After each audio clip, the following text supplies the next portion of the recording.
आणि आता एक नजर टाकणार आहोत मोठ्या बातम्यांवर न्यूज टॉप 9 मधून। निकालामध्ये नार्वेकरांनी सुप्रीम कोर्टाने घातलेली जी चौकट आहे ती पायदळीत उडवली। कायदेशीर लढाई नक्की होणार, ठाकरे गटाचे नेते अनिल परब यांची प्रतिक्रिया। सुप्रीम कोर्टच्या 5 जजेसच्या बेंचने चौकट घालून म्हणजे कुठल्या चौकटीत हे प्रकरण बसवायचं यासाठी अध्यक्षांकडे पाठवलं होतं। जी चौकट सुप्रीम कोर्टाने घालून दिली होती, चौकट पायदुळीत तुडवली गेली आहे असं दिसतंय।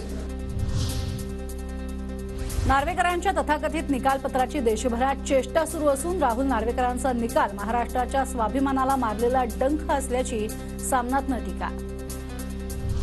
महाविकास आघाडीच्या जागा वाटपासाठी आजपासून बैठकांचं सत्र, मुंबईमध्ये आजपासून मतदारसंघनिहाय चर्चा होणार।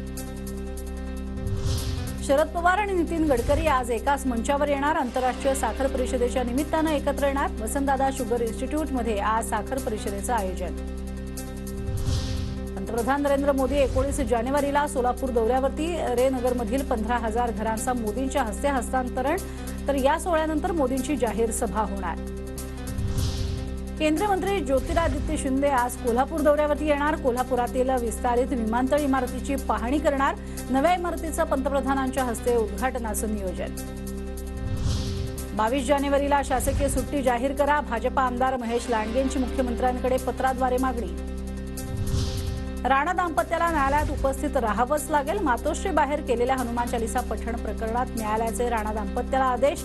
19 जानेवारीला आरोप निश्चितीची प्रक्रिया सुरू केली जाणार। नागपूरच्या विधान भवनाचा विस्तार होणार। विधान भवनासमोर असलेल्या खासगी इमारतीचं संपादन होणार। पुरवणी मागण्यांमध्ये संपादनासाठी 67 कोटींच्या निधीला मान्यता।